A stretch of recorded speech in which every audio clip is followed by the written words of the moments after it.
नमस्कार।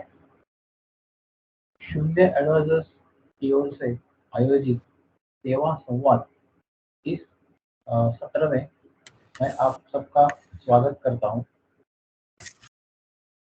सेवा संवाद की जो संकल्पना है, इसमें हम जो समाज के लिए जो ट्रस्ट काम करते हैं, उनको उनकी ट्रस्ट की जो एक्टिविटी रहती है, वो प्रेजेंट करने का इस ज़रिए से हम लोग एक अवसर प्रदान करते हैं, ताकि वो ट्रस्ट का जो काम करते हैं वो सब और लोगों के साथ पहुँचे और उनको और लोग उनके साथ जुड़ जाए।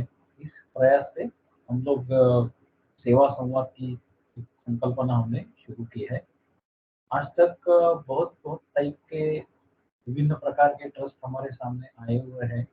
आज जो हमारा ट्रस्ट है, जो संस्था हमारे साथ जुड़ गई है, उसका नाम है वाचा। वाचा चैरिटेबल ट्रस्ट एक संस्था है, जो एजुकेशन और भी फील्ड्स में काम करते हैं, सोशल डेवलपमेंट भी काम करते हैं। वाचा की एक संचालिका डायरेक्टर श्रीमती यज्ञा परमार आज हमारे साथ जुड़ चुकी हैं, जो आने वाले समय में वाचा के जो उपक्रम है, वाचा की जो एक्टिविटीज़ है, वाचा की संकल्पना है, वो हमारे सामने रखेंगी। तो मैं यज्ञा परमार जी से विनंती करता हूँ कि वो अपना सेशन चालू करें। धन्यवाद।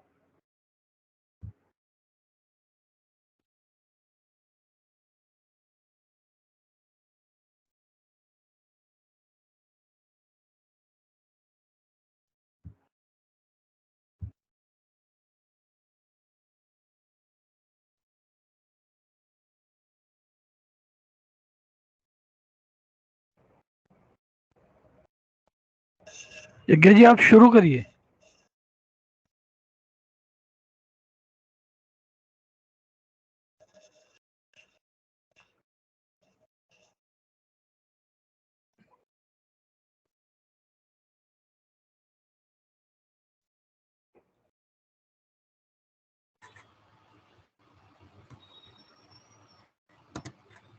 आप नमस्कार, मेरी स्क्रीन देख पा रहे हैं सभी लोग? यस। नमस्कार और धन्यवाद करती हूँ कि वाचा चैरिटेबल ट्रस्ट को यहाँ पर आकर बोलने के लिए मौका दिया। और गए सप्ताह में अंकुर संस्था के बारे में बात की गई थी। आज मैं यहाँ पे वाचा ट्रस्ट क्या काम करता है, मुंबई स्थित संस्था है और क्या काम उनका चलता है, उसके बारे में मैं बात करना चाहूँगी। जैसे कि आप देखते हो कि वाचा का मुख्य जो उद्देश्य है वही शिक्षण, किशोरवयीन लड़कियों का शिक्षण, सक्षमीकरण और उनका आत्मविश्वास किस तरह से बढ़े, उस पर ही वाचा का काम रहा है। और वाचा एक मुंबई स्थित संस्था है जो मुंबई और थाने, ये दोनों, थाने जिला जो है वहाँ पर उसका काम चलता है। वाचा की जो शुरुआत थी वो 1987 से हुई थी और मुख्य जो मोटो है, मतलब हम जो उसका ध्येय बोलते हैं कि हम क्योंकि हम किशोरवयीन लड़कियों के साथ काम करते हैं, तो एक ये है कि कुछ भी हो, nothing for girls without girls, मतलब लड़कियों के बिना लड़कियों के लिए कुछ भी नहीं करेंगे। तो ये जैसे कि हमारा एक मुख्य एक हम स्लोगन बोल सकते हैं और हमारे सारे जो कार्यक्रम है इसके इर्द गिर्द चलते हैं। वाचा का अगर हम मतलब जाने तो बहुत सारी भाषाओं में उसका मतलब होता है कि बातें करना, अपनी बातों को सामने रखना और अपने विचारों को व्यक्त करना, एक अभिव्यक्ति जो हम बोल सकते हैं अगर छोटे मीनिंग हम बताए तो। वाचा का जो मिशन रहा है कि लड़कियां और औरतें और बाकी उनके साथ जिस प्रकार का शोषण होता है उसको किस तरह से अटकाया जाए, उसके लिए अलग अलग शैक्षणिक कार्यक्रमों का आयोजन करना, उसके लिए संसाधन बनाना और उसके साथ हम प्रशिक्षण भी करते हैं, कैंपेन्स भी अलग अलग चलाते, अलग अलग संस्था के साथ जुड़ के रहना और सरकार के साथ अब एडवोकेसी भी करना, ये हमारा काम रहा है। और हमारा विजन तो यही है कि पूरी दुनिया में किसी प्रकार का शोषण ना रहे, किसी प्रकार की भेदभाव ना रहे और उसके लिए हम हमेशा से काम करते रहे।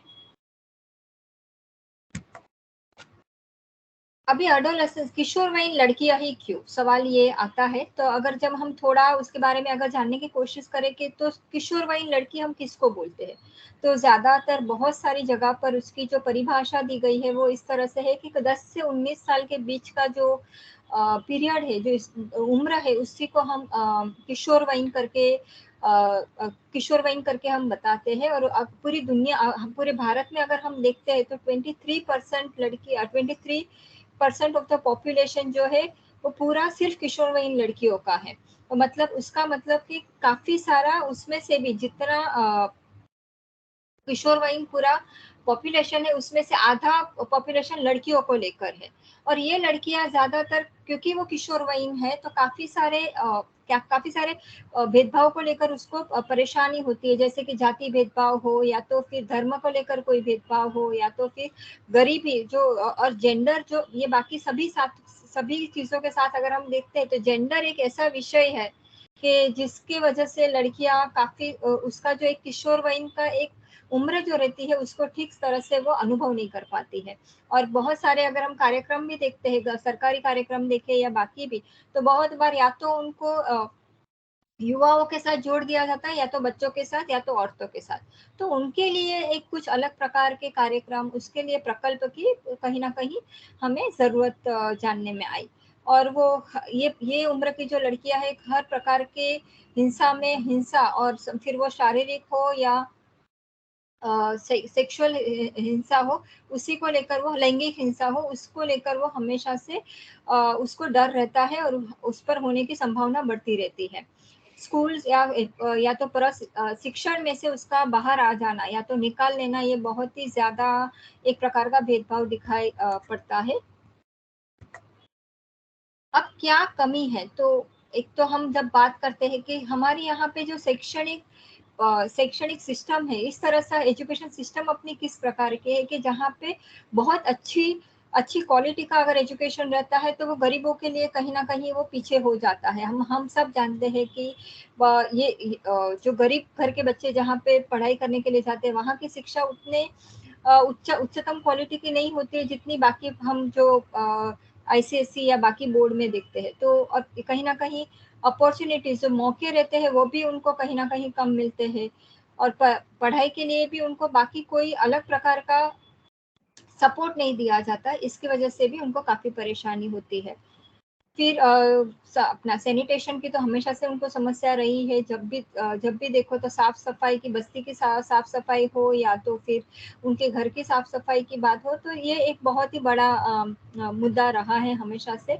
और पितृसत्ता जो एक तरह से इस तरह से चलती है कि वो लड़कियों को एक अलग प्रकार में ढांचे में डालने की कोशिश करती रहती है, और उसकी वजह से संसाधनों तक उसके संसाधन उससे मिले और वहां तक उसकी पहुंच हो, वो कहीं ना कहीं वो अगर हम देखते हैं तो जिस प्रकार की योजना है, कायदे हैं, और जो इस कायदे को या जहाँ पे ऑलरेडी उसका इम्प्लीमेंटेशन होता है, कहीं ना कहीं वहां पे मिसिंग हमें कहीं ना कहीं वो लिंक मिसिंग दिखाई पड़ती है। थोड़ा सा वाचा की जर्नी के बारे में बताऊंगी कि जैसे ये वैसा 1987 ये ऐसा दौर था जब महिला आंदोलन चले, बहुत ज्यादा जोर तोर पे चले थे। और तभी एक ऐसी भी समझ बनी थी कि खाली आंदोलन करके बदलाव नहीं ला सकते, क्योंकि मथुरा रेप केस जब हुआ था उसके बाद बहुत सारे महिला गट बनने लगे थे। और फिर एक सारे महिला गटों को यही लगा कि कुछ साथ में हमें कुछ ऐसे काम करना होगा जिससे वजह से कुछ मजबूती, मतलब कि अपना जमीनी स्तर पर ऐसा कुछ काम करना होगा जिसकी वजह से बदलाव आ सके। और इसी वजह से तभी वाचा जो थी वहां पे, तभी 3 औरतों ने, सोनल शुक्ला, दिनेश्वरी तुंगसे और मीनल पटेल, ये तीनों ने मिलकर वाचा संस्था की शुरुआत की।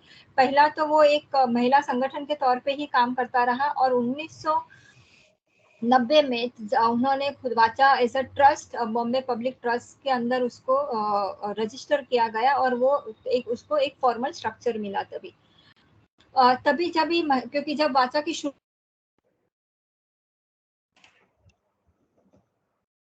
लाइब्रेरी की शुरुआत करेंगे जहां पर किताबें इस प्रकार की हो जो औरतों ने लिखी होगी, या औरतों के विषय पर होगी, या तो औरतों के लिए होगी। तो ये एक सोच थी, क्योंकि कहीं ना कहीं हमेशा से औरतों को ये उसे क्या पढ़ाई का पता होगा, वो कोई इंटेलेक्चुअल बात नहीं कर सकती। ये सारी चीजें हम हमेशा सुनने मिलते हैं, औरतें तो खाली गॉसिप कर सकती है। ये सारी हमेशा से एक सोच रही है पितृसत्ता समाज की। तो इसलिए एक महिला लाइब्रेरी की एक लाइब्रेरी की शुरुआत हुई थी और ज्यादातर महिलाओं के विषय को लेकर था। और तभी पर जब बातें हो रही थी तभी ये भी एक समझ में आया कि लाइब्रेरी में सिर्फ वही औरतें आ पाएगी जो पढ़ी लिखी है, बट वो औरतों को क्या जिन्हें पढ़ना लिखना नहीं आता है। इसीलिए एक सांस्कृतिक केंद्र जिसे हम कल्चरल सेंटर बोलते हैं उसकी भी साथ में एक शुरुआत हुई, जहाँ पे महिलाओं को लेकर गाने, महिला सक्षमीकरण को लेकर गाने बने। इनफैक्ट जब भी वो फ्रीडम अपना जब नेशनल फ्रीडम पे जो औरतें, काफी सारी औरतें नेशनल फ्रीडम में बाहर आई थी, और जब भारत को स्वतंत्रता मिल गई तब सब सारी औरतें फिर से घर में चली गई थी। तो वाचा ने भी उस पर एक पूरी एक डॉक्यूमेंट्री बनाई हुई है जिसका नाम है भीतर बाहे मुक्ति धारा। क्योंकि हम रिसोर्स क्रिएशन, संसाधनों को बनाते रहना, ये हमारा एक अलग ही कार्यक्रम रहा है। और जब महिला हिंसा को मुद्दे को लेकर जब औरतें हमारे पास आती थी तो हमने बहुत बार ये देखा है कि कहीं ना कहीं ये औरतें, पितृसत्ता समाज उनके दिमाग पर इतना सारा असर कर चुका था कि वो बदलाव के लिए जल्दी तैयार नहीं हो रही थी, और इसी की वजह से वो हिंसा, वापस वही हिंसा वाले हिंसा का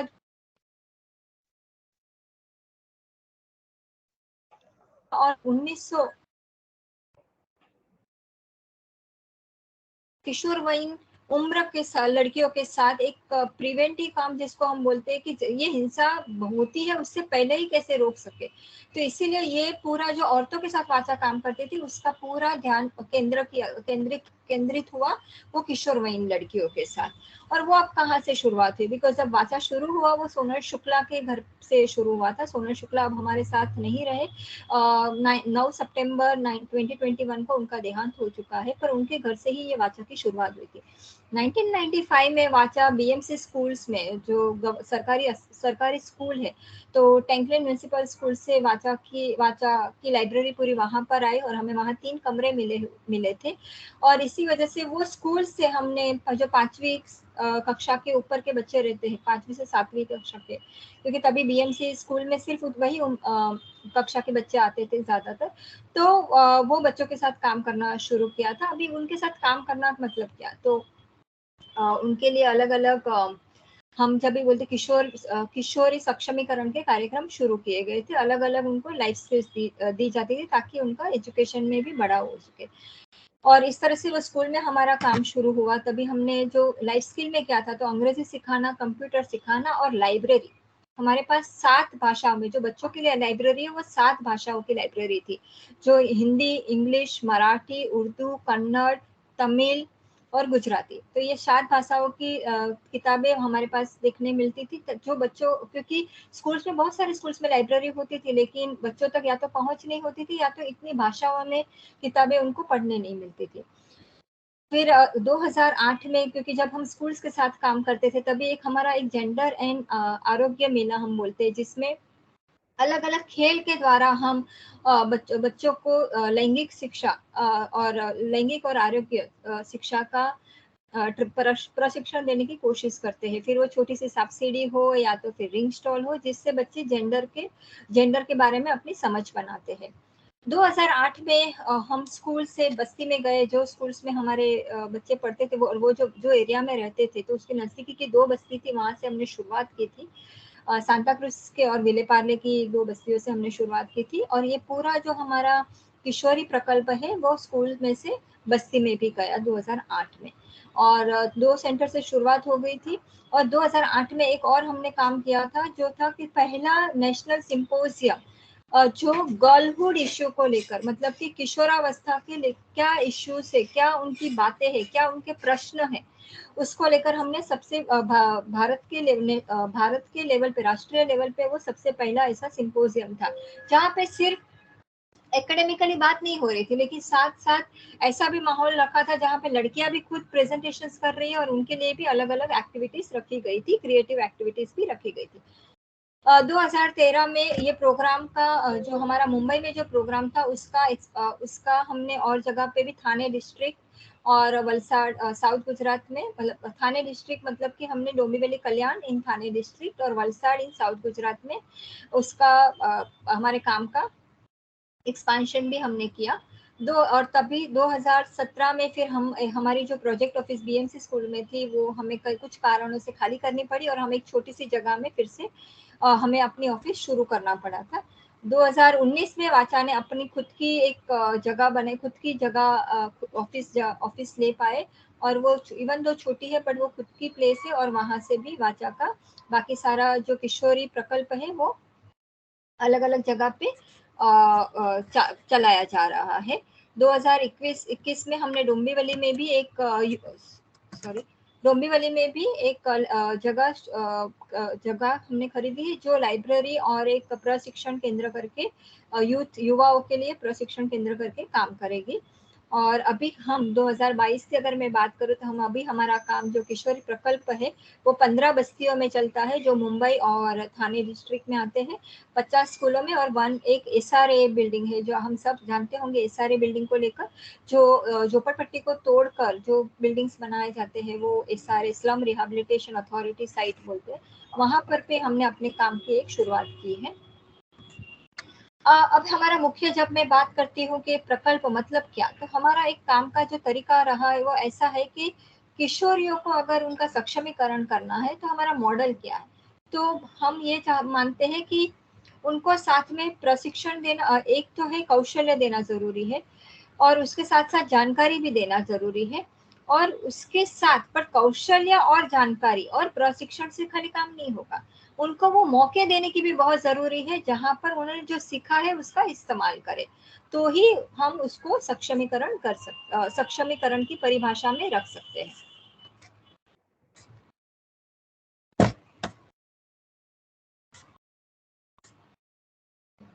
जो हमारा जो गर्ल्स रिसोर्स सेंटर, जो किशोरी संसाधन केंद्र, ये एक हमारा मुख्य प्रकल्प है। अभी जैसे हमने बताया कि ये प्रकल्प 10 से 18 साल की लड़कियों के साथ, बस्ती में रहने वाली लड़कियों के साथ चलाया जाता है, और ये लड़कियां जो 21वीं सदी के लिए ज़रूरी कौशल्य है, जैसे कि अंग्रेजी सीखना, कंप्यूटर सीखना, फोटोग्राफी, और एक किस तरह से लोगों से बातचीत कर सकते हैं, किस तरह लोगों के सामने हम प्रेजेंटेशन कर सकते हैं, किस तरह से अपनी बातें लोगों तक रख सकते हैं, और हर एक चीज को बारीकी से समझना, उसके बारे में सोचना, उसके बारे में वैज्ञानिक तौर पे भी सोचना, वो हमारा एक काम रहा है। और हमारी इस ट्रेनिंग से लड़कियां, जैसे हम बोलते हैं कि उनको मौके भी दिए जाते हैं, सो वो अलग अलग अपने जो बस्ती के विषय है उस पर भी वो काम करते हैं, जैसे कि पानी का इशू हो, या तो साफ सफाई का इशू हो, स्वच्छता का इशू हो, या फिर शिक्षण का इशू हो, या तो फिर जो कम्युनिटी टॉयलेट्स का इशू हो। हमारा अभी तक 25 बस्तियों में, मुंबई, थाने और वलसाड डिस्ट्रिक्ट में 25 बस्तियों में वाचा काम कर चुकी है ये प्रकल्प को लेकर। अभी हमारे कुछ जो हम बोलते हैं कि हम कुछ नयापन लाने की, कि बच्चों में किस तरह से एक इंटरेस्ट किस तरह से उनका बने, उसके लिए किस तरह से काम करते हैं। तो हम किशोरवयीन लड़कियों के लिए एक अलग प्रकार का हमारा कार्यक्रम है जो कि ना औरतों के साथ जुड़ा हुआ है ना तो युवाओं के साथ, बट एक ये उम्र को समझकर एक पूरा सा प्रोग्राम बनाया गया है, और वो लड़के लड़कियां दोनों के साथ किया जाता है, पर एक अलग सोच के साथ किया जाता है। तो वो प्रोग्राम क्या है, तो बस्तियों में एक सुरक्षित जगह का माहौल तैयार करना जहां पर ये लड़कियां अपनी बातें रख सके बिना डरे, जहां उनको भरोसा है कि हमारी बातें सुनी जाएगी, जहां उनको भरोसा है कि हम जो बोलेंगे उस पर माना जाएगा, उस पर विचार किया जाएगा। तो ये एक किस तरह से उनमें ये भावना बनती है उसके बारे में वाचा का काम चलता है। जो हमारा प्रोग्राम है किस तरह से चलता है, तो वो ऐसा है कि हर बस्ती में हम हफ्ते में 3 बार सेशंस लेते हैं, जहां पर इंग्लिश, कंप्यूटर और सामाजिक अवेयरनेस को लेकर, हमारा सोशल अवेयरनेस को लेकर सेशंस होते हैं। वर्कशॉप्स लेते हैं जहाँ पे कार्यशाला की जो हम बोलते हैं, कम से कम 5 से 6 वर्कशॉप साल में करते हैं। ये वर्कशॉप्स होते हैं आर्ट, क्राफ्ट, फोटोग्राफी, जेंडर से education, health and sex education,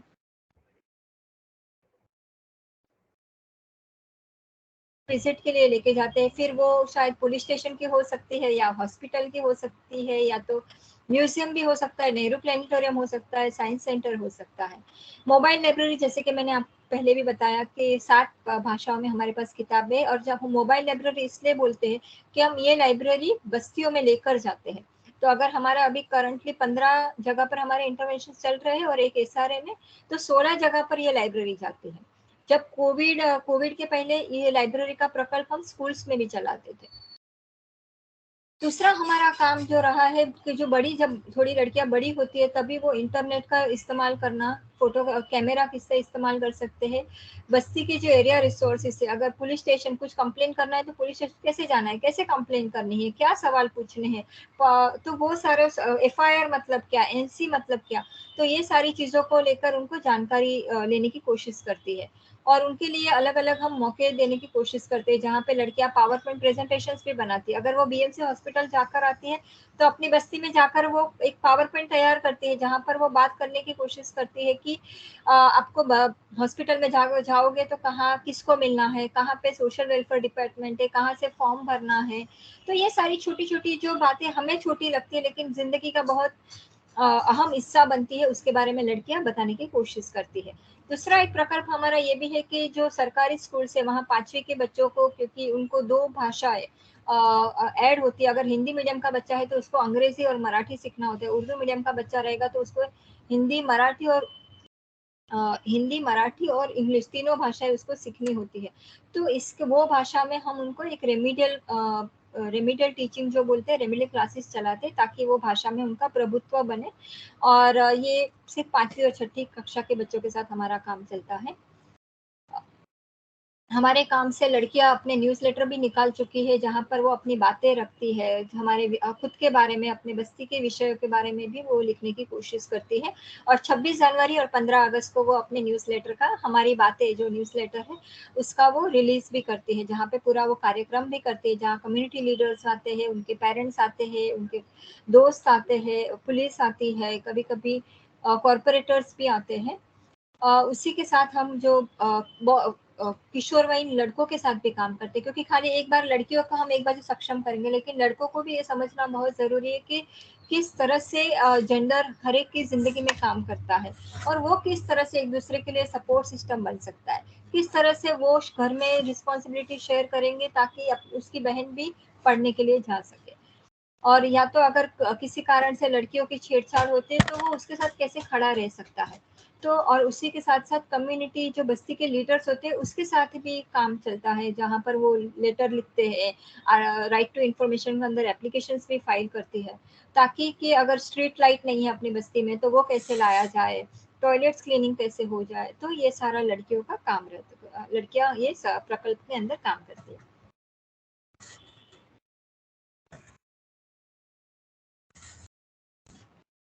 दूसरा एक हमारा यूथ एम्पावरमेंट का प्रोग्राम है। यूथ एम्पावरमेंट प्रोग्राम मतलब 16 साल के बाद जब ये बच्चे ट्रेनिंग ले लेते हैं, तो ये जो प्रोग्राम है वो ज्यादातर इस प्रकार से है कि युवाओं के साथ जो हम बोलते हैं, ये यही बच्चे हैं जो हमारे साथ पहले जो गर्ल्स रिसोर्स सेंटर, किशोरी संसाधन केंद्र के हमारे जो हिस्से है, वही बच्चे ये यूथ एम्पावरमेंट में हिस्सा बनते हैं। 16 साल के बाद वो ये कार्यक्रम के अंदर आते हैं, जहाँ पर वो ज्यादातर लीडरशिप को लेकर बात करते हैं। यहाँ पर उनका अंग्रेजी और कंप्यूटर का ट्रेनिंग थोड़ा कम हो जाता है और वो ज्यादातर लीडरशिप के तौर पे जाते हैं, जहाँ पर वो लोग रेशन व्यवस्था के बारे में समझते हैं, किस तरह से सरकारी व्यवस्था काम करती है, किस तरह से राइट टू इन्फॉर्मेशन काम करता है, किस तरह से अलग अलग जो हम बोलते हैं वार्ड ऑफिस किस तरह से काम करता है, उसके बारे में वो ज्यादा अपनी जानकारी लेती है और उस पर वो काम करते हैं। फिर अपने अपने यूथ ग्रुप्स बनाने की कोशिश करते हैं, जहाँ पर ज्यादातर अगर मिक्स ग्रुप रहेगा तो 50% लड़कियों का होना बहुत जरूरी है। 50% से ज्यादा हो सकती है लेकिन कम नहीं हो सकती। और हमारा फिलहाल ऐसा है कि फिलहाल हमारे 9 लोकेशंस पे इस प्रकार के यूथ ग्रुप्स बने हुए हैं, और जिसमें से 2 ऐसे हैं जिसमें सिर्फ लड़कियां ही यूथ में है, और वो काफी अच्छी तरह से अलग अलग विषयों को लेकर काम कर रही है। लाइब्रेरी एंड रिसोर्स सेंटर, क्योंकि वाचा की शुरुआत ही इसी प्रकार से हुई थी।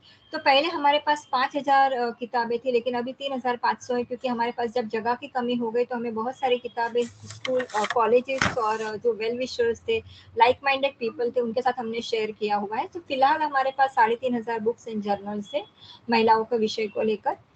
और हमारे जब ये लाइब्रेरी रिसोर्स सेंटर्स में काफ़ी जाने माने व्यक्ति भी आकर गए हुए हैं, नबनीता देवसेन, ममता सागर, नीता रमैया, स्वरूप ध्रुव, उर्मिला पवार, ग्लोरिया स्टाइनम, महाश्वेता देवी। तो ये बहुत सारे जो जाने पहचाने लोग हैं जो जिन्होंने महिला अधिकारों के लिए काम किया हुआ है और जो ये विषय पर अभी भी एक्टिव है, वो लोग ये लाइब्रेरी का इस्तेमाल कर चुके हैं। दूसरा, हमने मोबाइल लाइब्रेरी के बारे में जैसे मैंने बात की थी, इस लाइब्रेरी में किताबों के साथ साथ ऑडियो विजुअल मटेरियल भी है, कुछ कुछ एजुकेशनल गेम्स है, पजल्स है, जो बच्चों के साथ क्रिएटिवली हम यूज कर सकते हैं। रिसर्च एंड ट्रेनिंग भी हमारे एक काम का हिस्सा ही रहा है। जो रिसर्च है, हम ज़्यादातर एक्शन रिसर्च पे ज़्यादा फोकस करते हैं, अपना ध्यान केंद्रित करते हैं। और ये जो विषय रहते हैं वो औरतों और लड़कियों को लेकर ही रहते हैं। हमने काफ़ी, हमारा एक अभी जो आखिरी का एक रिसर्च था वो एसआरए बिल्डिंग में लड़कियों की परिस्थिति किस प्रकार की है, उस पर हमने एक रिसर्च किया हुआ है। उससे पहले हमने लड़कियों की सेहत को लेकर, जो 9 से 13 साल की लड़कियां हैं, उनका सेहत की क्या परिस्थिति है, उसके ऊपर हमने एक रिसर्च किया हुआ है। काफ़ी सारे रिपोर्ट्स भी पब्लिश हुए हैं जो हमारे वेबसाइट्स पे भी देखने मिलेंगे। हमारा वेबसाइट पे एक रिसोर्स का पूरा सेक्शन है जहाँ पे हमारे सारे पब्लिकेशंस देखने मिलेंगे। किशोरी वाचा एक पहली संस्था थी जिसने किशोरी गीत, मतलब किशोरवयीन लड़कियों के लिए गाने बनाए। और वो ऐसे गाने थे कि जहाँ पे एक किशोरावस्था सिर्फ एक रोक टोक वाली उम्र नहीं है, लेकिन उसका भी एक मजा है।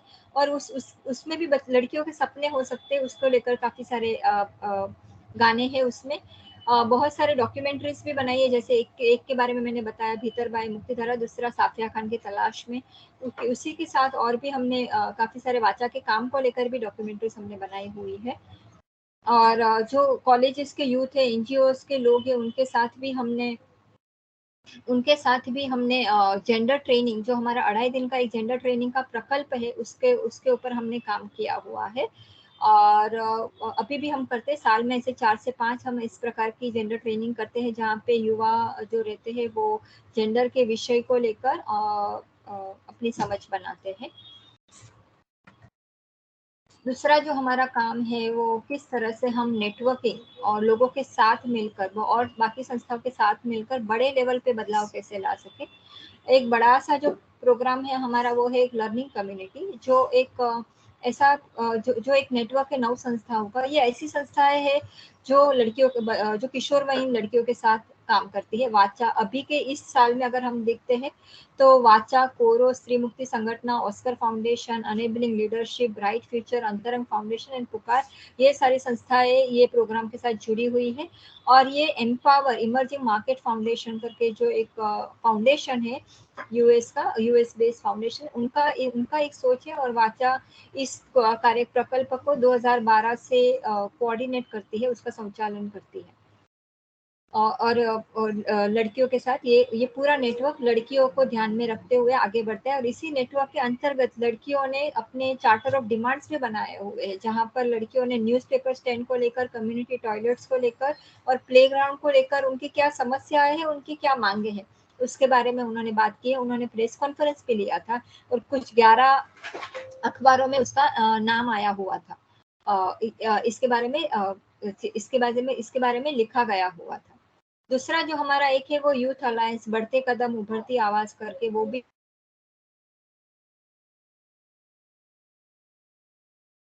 समाज में बदलाव लाता है, उसके बारे में वो बात करता है। उसी के साथ साथ वाचा राइट टू पी जो एक कैंपेन है, जो 32 ऑर्गेनाइजेशंस का अलायंस है, जो मेनली उसका काम है कि एक साफ, सुरक्षित और फ्री और पूर्ति मात्रा में औरतों के लिए भी पब्लिक यूरिनल्स कैसे हो, उसके लेकर काफी काम हुआ है। और अभी वाचा भी उसका एक मेंबर रहा है। उसी के साथ साथ हम राइट टू फूड और राइट टू एजुकेशन, ये दोनों कैंपेन के भी हम हिस्से रहे हैं, और बड़े लेवल पर हम कैसे बदलाव ला सकते हैं उसको लेकर काम करते हैं। उसी के साथ साथ वाचा एडवाइजरी कमेटी मेंबर है state resource centre for women, government Maharashtra का जो स्टेट रिसोर्स सेंटर है उसमें भी वाचा एक कमेटी मेंबर है।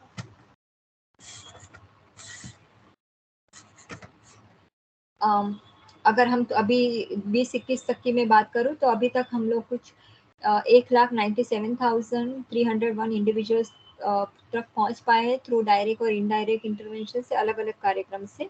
डायरेक्ट मतलब कि सेशंस, वर्कशॉप, विजिट्स, और इनडायरेक्ट मतलब कि न्यूज़लेटर रिलीज, फंक्शंस, फेयर्स, हम अलग अलग कैंपेन्स करते हैं, रैली, पब्लिक मीटिंग, वो उसी के अंदर आते हैं। स्कॉलरशिप भी हमारा एक काम का बड़ा सा हिस्सा रहा है, जो हम 8वीं के ऊपर के लड़कियों को स्कॉलरशिप देते हैं, और ये कार्यक्रम सिर्फ लड़कियों के लिए चलाया जाता है। और अभी तक हम कुछ 900 लड़कियों को स्कॉलरशिप दे चुके हैं और उनकी पढ़ाई को आगे रखने के लिए।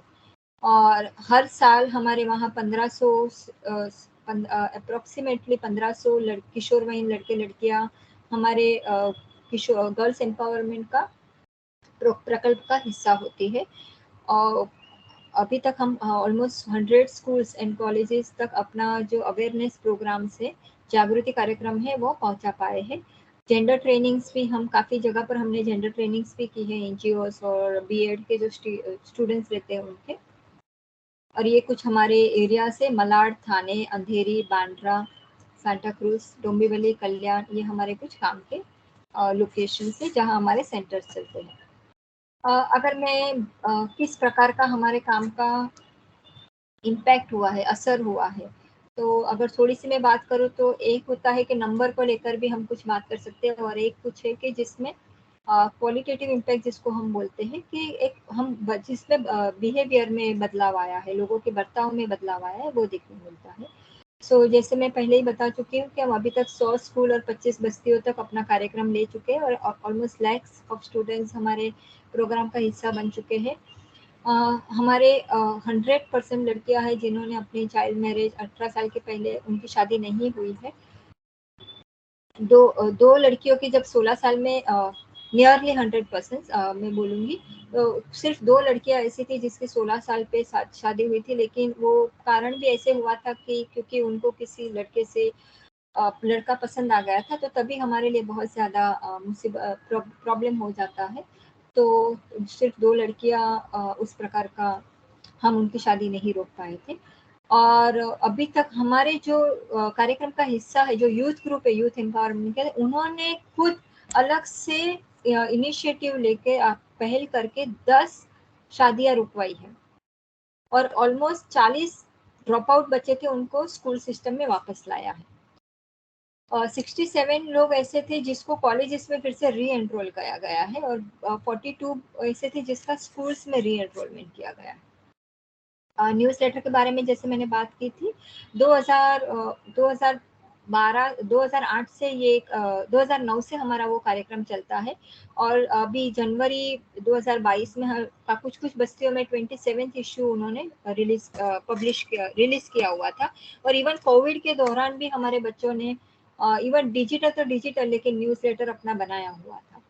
सो एक एजेंसी उनको खुद भी मिली है, और जो लड़कियां जो पार्टिसिपेट गर्ल्स हमारे प्रोग्राम्स का प्रकल्प का हिस्सा बनी है, उन्होंने अलग अलग विषयों में अपना करियर बनाया हुआ है। Law, social work, paramedical, interior designing, fashion designing, finance, IT, अलग अलग क्षेत्र में ये लड़कियां अभी आगे बढ़ चुकी है। कुछ ये लड़कियां जब प्रोग्राम का हिस्सा बनने के बाद वो अपने आप इंडिपेंडेंटली अपना एक निर्णय भी ले पाती है, अपने अधिकारों को लेकर वो ज्यादा जागरूक भी होती है, और एक पितृसत्ता को लेकर वो समझ भी बनाती है। जो बड़ी लड़कियां हैं वो एक लीडर के तौर पे हमें देखने मिलती है, और वो छोटी लड़कियों के लिए कहीं ना कहीं रोल मॉडल भी बनती है। और उसी के दोनों जन साथ में मिलकर बस्ती में बदलाव लाने की कोशिश करते हैं।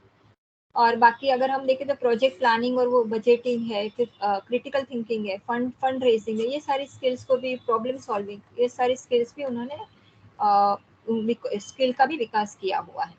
उसी के साथ साथ उन्होंने अपने घर पर अपनी पढ़ाई को लेकर, अपनी शादी को लेकर भी काफ़ी बार अपने माँ बाप और अपने रिलेटिव्स के साथ उन्होंने बातचीत की है, और अपने अपनी पढ़ाई भी कंटिन्यू की है और अपनी शादियां भी रुकवाई है।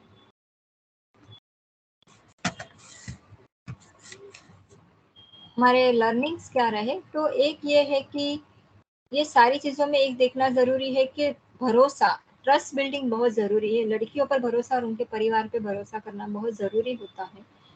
और सिर्फ रिजल्ट आखिर में क्या दिखाई पड़ता है उससे ज़्यादा वो किस तरह से बदलाव आया, सिर्फ बदलाव ही महत्व का नहीं है, लेकिन वो किस तरह से आया वो भी बहुत ज़रूरी है। और इसीलिए उस अगर वो कोई बदलाव आया है तो हम हमेशा देखने की कोशिश करते हैं कि उसमें लड़कियों का सहभाग कितना था, और उसी के बाद तो इस प्रकार से भी हम कार्यक्रम का मूल्यांकन करते हैं। लोकशाही पद्धति से लड़कियों ग्रुप किस तरह से बनते हैं और किस तरह से उसमें निर्णय लिए जाते हैं, उसके बारे में वो भी बहुत ज़रूरी है। पेशेंस तो रखना बहुत ज़रूरी होता है, बिकॉज जिस माहौल में हम काम करते हैं वो पितृसत्ता का माहौल है, वहाँ बहुत ज़्यादा ऑर्थोडॉक्स ट्रेडिशंस भी चलते हैं। तो उसको लेकर हमें बहुत शांति से काम लेने की ज़रूरत पड़ती है। और बहुत बार कभी-कभी पीछे रहकर भी काम करना पड़ता है, कभी-कभी चुप रहकर काम करना पड़ता है, कभी एकदम आगे आकर भी काम करना पड़ता है, कभी-कभी किसी को सामने भी हमें कन्फ्रंट भी करना पड़ता है। तो अलग-अलग स्ट्रैटेजीज़ हमें इस्तेमाल करनी पड़ती है। नेटवर्किंग तो बहुत ज़रूरी है, सिर्फ लड़कियों के साथ काम कर नहीं चलेगा, लेकिन लड़कों के साथ, कम्युनिटी लीडर्स के साथ, स्कूल्स के साथ, उनके पेरेंट्स के साथ भी काम करना बहुत ज़रूरी बनता है। जो हायर एजुकेशन का जिस तरह से अभी माहौल बन रहा है वो कहीं न कहीं ऐसे हो रहा है कि लड़कियां भी फिर, क्योंकि इस प्रकार के ज़्यादा से ज़्यादा सेल्फ फाइनेंस कोर्सेज आ रहे हैं और उसकी वजह से वो लड़कियों का हायर एजुकेशन में से ड्रॉप आउट होने की संभावना बढ़ा देते हैं, बिकॉज उसकी फीस बहुत ज़्यादा होती है। बॉयज़ के साथ, जैसे मैंने पहले बात की थी, बॉयज़ के साथ जुड़ना बहुत ही ज़रूरी है। हमारे कुछ अवार्ड्स, तो हमारे late chief founder Sonal Shukla को पिछले साल ही 2 अवार्ड्स मिल चुके थे। एक तो जेंडर आइकन अवार्ड था विमेंस मूवमेंट में काम करने के लिए, और एक जेंडर इक्वालिटी अवार्ड। ये दोनों अवार्ड उनको Friedrich Ebert Stiftung South Asia and Aditya Birla groups के द्वारा दिए गए थे। उसी के साथ साथ वाचा को women empowerment by North Eastern University and EdelGive foundation से 2019 में भी मिला है। गर्ल्स एम्पावरमेंट अवार्ड कारगिल द्वारा मिला है 2019 में। Youth award 6 champion youth award empower की और से 2015 में मिला है। Dasra girl power award in life skill category 2014 में मिला है हमें। और स्पार्क एंड इग्नाइट अवार्ड जो है हम लड़कियों के साथ एक अलग प्रकार का काम करने के लिए 2012 में मिला है। हम वाचा एक गर्ल इफेक्ट चैलेंज के भी विनर रहे 2010 में, ग्लोबल गिविंग के अंडर था। और उसके टीम मेंबर्स ने भी काफ़ी नेशनल इंटरनेशनली प्रेजेंटेशंस किए हुए हैं और काफ़ी मीडिया पब्लिकेशंस में भी वाचा का नाम आया हुआ है। ये कुछ हमारे फ्यूचर प्लान्स है। और 10 स्कूल्स में हम काम करना चाहेंगे। हमारे इंटरवेंशन सेंटर्स हम और एक राज्य में उसका कार्यक्रम एक्सपांड करना चाहेंगे। उसी के साथ SRA साइट में वाचा का काम बढ़ाना चाहेंगे। South Gujarat, western and Marathwada region, Maharashtra भी वहाँ पर काम का कैसे बढ़ाव हो सकता है वो हम कोशिश करेंगे। मोबाइल लाइब्रेरी का जो हमारा प्रकल्प है वो हम किस तरह से शेल्टर होम से जो ट्रस्ट के अंदर है और स्कूल्स में किस प्रकार से चला सकते हैं, वो भी हमारा एक अब फ्यूचर को लेकर एक हमारा ये मुद्दा रहेगा। और हमारा क्योंकि इतने साल से वाचा किशोरवयीन बच्चों के साथ काम करती है, लड़के लड़कियों के साथ काम करते हैं, तो एक मॉडल बन चुका है। तो हमारे कुछ मॉड्यूल से उसको अपडेट करके ताकि वो रेप्लिकेबल किसी तरह से हो सके और इस NGO सेक्टर में उसका कहीं ना कहीं इस्तेमाल हो, वो हमारा एक दूसरा मुद्दा रहेगा। और कम्युनिटी का ज़्यादा से ज़्यादा पार्टिसिपेशन कैसे हो, लोगों के साथ नेटवर्किंग कैसे बढ़ाए, वो भी हमारा एक मुद्दा रहेगा। ये वाचा जो जैसे अगर ये कुछ कंप्लायंस रिलेटेड अगर हम बात करें, तो वाचा एक ऐसी संस्था है जो किसी भी धर्म से, किसी भी धार्मिक संस्था से, किसी भी राजकीय पार्टी से जुड़ी हुई ही नहीं है, और वो एकदम सेक्युलर है। एंड हमारा रजिस्ट्रेशन, हमारे पास वो रजिस्ट्रेशन सर्टिफिकेट भी है, 12 है, ETG certificate, pan card, CSR registration number, FCR है, ऑडिटेड फाइनेंशियल रिपोर्ट्स भी है। टाइम पर जो इनकम टैक्स और एफसीआर को लेकर जो रिटर्न्स फाइल करने होते हैं वो भी अभी तक सारे फाइल किए गए हुए, सारे एनुअल रिपोर्ट्स हमारे हैं। हमारे वहाँ पे सेक्सुअल हरेसमेंट पॉश को लेकर भी जो पॉलिसी है वो भी बनाई गई है, ट्रैवल एंड लीव पॉलिसी है, डाइवर्सिटी पॉलिसी है, सेफ गार्ड पॉलिसी और कुछ एचआर पॉलिसीज भी वाचा में है। अगर हम वाचा से अगर कोई जुड़ना चाहता है तो अलग अलग तरीके से जुड़ सकते हैं। अगर कोई लोग इंडिविजुअल्स, एक तो हो सकता है कि वो खुद एक फंड रेजर पेज शुरू कर सकते हैं और वाचा के लिए क्राउड फंडिंग जमा कर सकते हैं और वो वाचा को वो डोनेट कर सकते हैं। सारे डोनेशंस हमारे उसमें टैक्स 50% टैक्स बेनिफिट है अंडर ATG।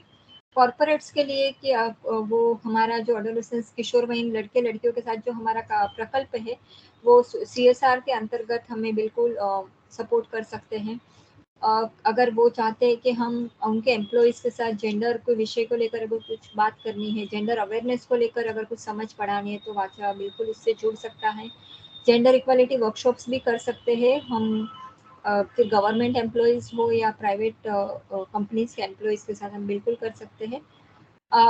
फाइनेंशियली वो हेल्प कर सकते हैं। अगर एक सेंटर को 1 साल का खर्चा हमारा 12 लाख आता है और स्कॉलरशिप फंड में एक लड़की के लिए 10,000 मिनिमम फंड की ज़रूरत पड़ती है साल में। और एक वर्कशॉप अगर आप कोई भी एक वर्कशॉप आप करना चाहते हो तो 12,000 एक वर्कशॉप की कॉस्ट होती है। दूसरे भी तरीके हैं, जैसे कि अगर आप बच्चों के अधिकार या लड़कियों के अधिकार या ह्यूमन राइट्स अधिकार के अगर पैशनेट हो तो आप वाचा से बिल्कुल जुड़ सकते हो। एडवोकेसी मटेरियल वाचा ने जो रिसोर्सेज बनाए हुए आप बाकी लोगों के साथ भी शेयर कर सकते हो अपने नेटवर्क्स में। हम जो सोशल मीडिया पे है, जो फेसबुक है, यूट्यूब है, ब्लॉग्स है, वो सारे को आप अपने पेज पर शेयर कर सकते हो ताकि ज़्यादा से ज़्यादा वाचा के काम को विजिबिलिटी मिले। अपने अपने दोस्त, अपने परिवार और अपने नेटवर्क्स में वाचा के बारे में आप बिल्कुल वाचा की जानकारी ले जा सकते हो।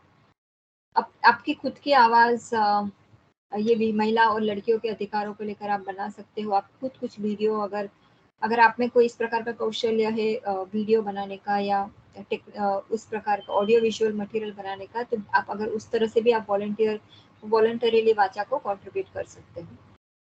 और दूसरा एक बहुत, अगर आप सच में जेंडर के विषय को मानते हो और लड़कियों की ज़िंदगी में बदलाव लाना चाहते हो तो जो जेंडर बायस्ड पोस्ट होते हैं या जोक होते हैं या रिग्रेसिव स्टेटमेंट्स होते हैं उसे प्लीज़ फॉरवर्ड मत कीजिए। और हमारा रिसोर्स पेज जो है हमारी वेबसाइट पे आपको बिल्कुल देखने मिलेगा। हमारी वेबसाइट है www.vacha.org.in। ये हमारा संस्था का स्ट्रक्चर है। सबसे ऊपर वाचा का बोर्ड है, उसके बाद एडवाइजरी बोर्ड, फिर उसी के अंदर आता है resource centre for girls and women. Vacha का वो बड़ा प्रोजेक्ट है, उसके अंदर project director, honorary co project director भी है, associate project director, assistant project director है, चीफ प्रोजेक्ट कोऑर्डिनेटर से, प्रोजेक्ट कोऑर्डिनेटर से assistant project coordinators, community organisers. जो कम्युनिटी ऑर्गेनाइजर्स जो है वो हर सेंटर के इंचार्ज होते हैं। इंग्लिश ट्यूटर से हमारे वहाँ कुछ इंटर्न्स भी है। मॉनिटरिंग इवैल्यूएशन के लिए इंचार्ज है हमारे पास। अकाउंट्स के एडमिन एंड अकाउंट्स टीम में हेड है, अकाउंट एग्जीक्यूटिव है, अकाउंट असिस्टेंट है, एडमिन असिस्टेंट भी है। क्योंकि हमारा लाइब्रेरी भी एक प्रकल्प है तो एक लाइब्रेरी इंचार्ज भी है और वॉलंटियर्स और इंटर्न्स भी हमारी टीम का हिस्सा है। सो ये अगर हम बात करते हैं तो हमारी ऑफिस का एड्रेस है ये अंधेरी वेस्ट में वीरा देसाई रोड पर वाचा की ऑफिस आई हुई है। मैं फिर से बताऊंगी, वेबसाइट है www.vacha.org.in। हमारा जो आप हमें ईमेल भी कर सकते हो vacha@gmail.com पर। वाचा फेसबुक पर भी है, ट्विटर पर है, इंस्टाग्राम पर है, यूट्यूब पर है, लिंक्डइन पर है। सब जगह पे आपको वो वाचा चैरिटेबल ट्रस्ट या वाचा ट्रस्ट इसके नाम पर आप बिल्कुल उसे सर्च कर सकते हो। धन्यवाद।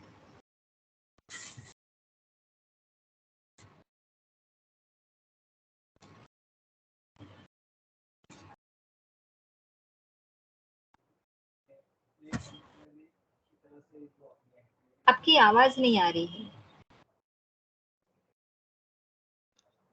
धन्यवाद यज्ञा जी। इतने कम समय में अपने वाचा का जो बड़ा स्पेक्ट्रम है, जो बड़ी सब एक्टिविटीज है, वो आपने इतनी अच्छी तरह से एक्सप्लेन की। एक छोटा सा एक दो प्रश्न रहेंगे। एक तो पहला सवाल छोटा सा ये था कि ये जो हमारे कम्युनिटी सेंटर्स 10-15 जगह पे चलते हैं, वहाँ पे जो लड़कियाँ हमारे इसमें सहयोग देती है, जो हमसे जुड़ जाती है, तो उनसे आप उनके घर से फीडबैक कैसा आता है कि वापस से जुड़ने के बाद हमारे लड़की में ये बदलाव आया, ये चेंज आ गया, ऐसे कुछ रिस्पॉन्सेस कैसे आता है और आपको अ, क्या फील करते हैं आप? ये बदलाव आता है पर बहुत वक्त लगता है, और हमने बदलाव बहुत बार, कभी कभी लड़कियां एक बदलाव के बारे में बात करती है और उनके घर वाले अलग बदलाव के बारे में बात करते हैं। लड़कियां बोलेगी हाँ टीचर, मैं अपने अच्छे से अपनी बात करा सकती हूँ, मैं अपने माता पिता से बात बिना डरे मैं अपने पापा से बात कर सकती हूँ। एक सिंपल सी बात है, उससे आगे पढ़ाई करनी है और उसने बोला नहीं मेरे पापा तो नहीं पढ़ाएंगे। तो हमने बोला अरे जरा बात करते तो देख, क्योंकि ये लड़कियां ऐसे माहौल से आती है ना जहाँ पापा से बात करना भी एक मतलब वो भी जल्दी से वो आराम से बात नहीं कर पाती है। तो हमने बोला पूछ के तो देख, और जब उसने पूछा और पापा ने बोला हाँ, तो हमने भी बोला अरे आपकी बेटी पढ़ना, बोलते पर मैंने कहा ना बोला है। तो कभी ना कभी कहीं ना कहीं एक ऐसी सोच भी होती है कि नहीं ना ही बोलेंगे। तो लड़कियों को कि आप कर सकते हो, कोशिश करो, शायद आपको उसमें नई सफलता मिलेगी लेकिन कोशिश करती रहनी चाहिए। ये बारे में बदलाव अगर मैं बात करती हूँ तो इस प्रकार का होता है। जब घर वाले अपने बदलाव के बारे में, वो लड़कियों के बदलाव के बारे में बात करते हैं, तो शुरू शुरू में कुछ ऐसे आता है कि अरे मेरी लड़की अभी बहुत बोलने लगी है, अभी वो बहुत सारे सवाल करने लगी है। तो कभी कभी वो उनके लिए अगर बोलेंगे तो कंप्लेन होती है, लेकिन हमें पता चलता है कि अच्छा अभी लड़कियां कुछ चीजें समझने लगी और उस पर आवाज उठाने लगी है। लेकिन पेरेंट्स बहुत ज्यादा खुश होते हैं जब वो अपनी लड़कियों को पावर पॉइंट प्रेजेंटेशन करते हुए देखते हैं, इंग्लिश में बात करते हुए देखते हैं, पढ़ाई में वो लड़कियां आगे जाती हैं। और स्पेशली जब वो बस्ती में सामाजिक मुद्दों को लेकर काम करती है, कि अभी कुछ काफी बस्तियों में 3 बस्तियों में ऐसा था कि लड़कियों ने पब्लिक टॉयलेट पे लेकर काम किया था। तो उसका तो सभी को फायदा हुआ ना। तो टॉयलेट्स में डोर भी लगे, क्लीन भी हुए, सुरक्षित भी हुए। तो उस प्रकार से लड़कियों का फिर एक मान सम्मान बढ़ता है बस्तियों में। बट वो सारी चीजें बहुत टाइम लगा लेती हैं। टाइम लगा तो इसमें सातत्य हमारा जो फॉलो है वो इम्पोर्टेंट हमेशा बना रहेगा। और कुछ तो एक आध सवाल हम ले सकते हैं, कुछ क्वेश्चन है तो कोई पूछ सकता है।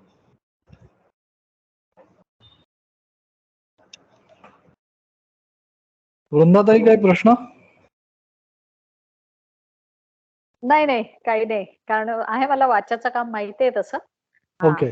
त्यामुळे आता प्रश्न नाही आहे, कारण खूपच मोठ्या प्रमाणावर काम करते ती संस्था. Good good.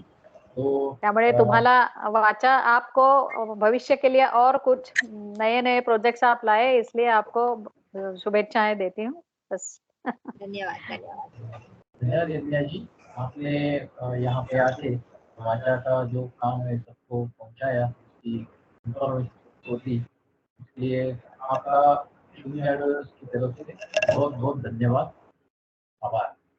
आपके काम को शुभकामनाएं। धन्यवाद। धन्यवाद मैडम, थैंक यू।